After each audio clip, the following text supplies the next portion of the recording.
Hey everyone, this is Luke again, and welcome back to yet another Ninjago video onto the channel today.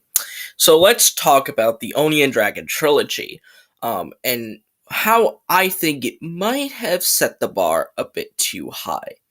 Now, as you all know, those three seasons, Season 8, Season 9, and Season 10, well, just 8 and 9, because people are mixed about 10, are two of the most popular seasons in the fandom. And while I may differ, while I argue about that, I can't deny how much success they overall had in terms of making Ninjago more popular. I can't. That's something I will never ever deny. But I started thinking, did they set that bar too high? What do I mean by this? Well, a lot of people really love those types of seasons so much, the more mature, darker, and grittier seasons, that they basically want it to be basically the standard for future Ninjago seasons. And when seasons fail to match set that, they kind of complain about it, despite even if the story was actually pretty good, they'll despise it because it's simply not quote unquote dark or mature. Um, Now, to be fair, what one may find as dark and mature may not be to another person. So there's that, obviously. Then you have to take into account, are they biased against Wildbrain seasons simply because it's not whale film, which again, that's kind of its own deal entirely, but I feel like season 8 and 9 kind of exemplified this argument for basically being biased against Wildbrain.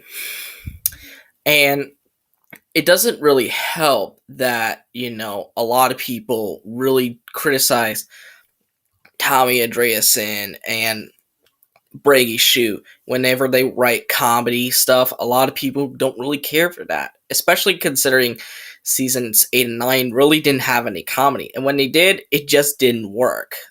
For example, the Dareth peeing arc.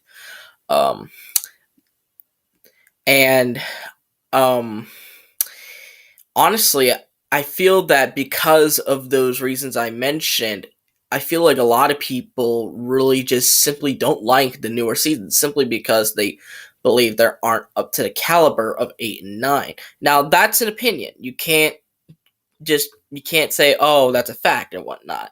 Um, but one thing that's for sure, though, I feel like season 8 and 9 might have been too high. They might have set that limit a bit too high to the point where when other seasons fail to match said meter, people complain about it. They think, oh, it's worse than that. It's not up to standard, And honestly, it's kind of depressing if you think about it, because that's when expectation goes way too far. Because when you watch something that's so good, I can understand why people would want that to be the same thing, but there's only a certain apex when it comes to writing. And it reminds me of my friend, the Four Corner East theory about, his little conspiracy theory about season 11 being made purposely bad. When I think about it more and more, the more it starts to make sense. I mean, the ideas were there, obviously. It's just they kind of made it purposely bad. If they made it purposely bad, it would make sense to further exuberate how good 8 and 9 were in that sense. But I really feel that seasons 8 and 9, in a way, did more harm to the series than good. And I know, coming from me, I'm probably one of the only guys that probably will say that, but I think that's what truly happened. I think it did a lot more harm than it did good, because it raised expectations so high that it basically devalued the worth of future Ninjago seasons.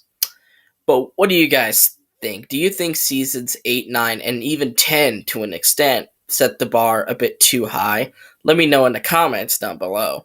But anyways, I hope you guys like this video. Give it a thumbs up, subscribe to the channel by clicking on the red subscribe button, and click on the notification bell to see every video that I will upload. And I'll see all you folks in the next video. Bye bye!